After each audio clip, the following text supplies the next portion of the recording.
ছোট পিঁপড়ে আর ভারী দানা। এক ছিল ছোট পিঁপড়ে, তার নাম পিপলু। একদিন সে মস্ত বড় একটা মিষ্টির দানা দেখতে পেল। দানাটা দেখে তার খুব আনন্দ হলো। পিপলু একা একাই দানাটা ঠেলে নিয়ে যাওয়ার চেষ্টা করলো। সে তার সমস্ত শক্তি দিয়ে ধাক্কা দিল, কিন্তু দানাটা একটুও নড়ল না। উফ, এটা তো খুব ভারী, বলতে বলতে পিপলু মাটিতে পড়ে গেল। সে ভাবল এত বড় দানা সে একলা বাসায় নিতে পারবে না। ঠিক সেই সময় তার বন্ধু রিন্টু তাকে দেখতে পেল। রিন্টু দৌড়ে এসে জিজ্ঞেস করল, কি হয়েছে বন্ধু, তুমি এখানে বসে আছো কেন? পিপলু বলল, আমি এই দানাটা বাসায় নিতে পারছি না।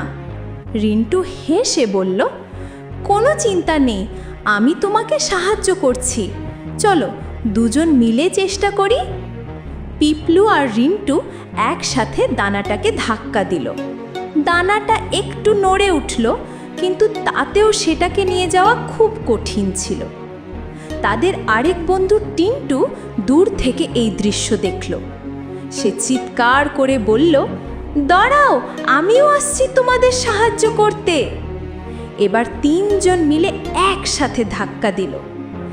1, 2, 3, জোর লাগাও বলার সাথে সাথে দানাটা গড় গড় করে চলতে শুরু করলো। 3 বন্ধু মিলে খুব সহজেই ভারী দানাটা তাদের বাসার দরজায় নিয়ে এলো। তারা আনন্দে একে অপরকে জড়িয়ে ধরল আর বলল, আমরা পেরেছি। বাসার সব পিঁপড়েরা একসাথে মিষ্টির দানাটা খেলো।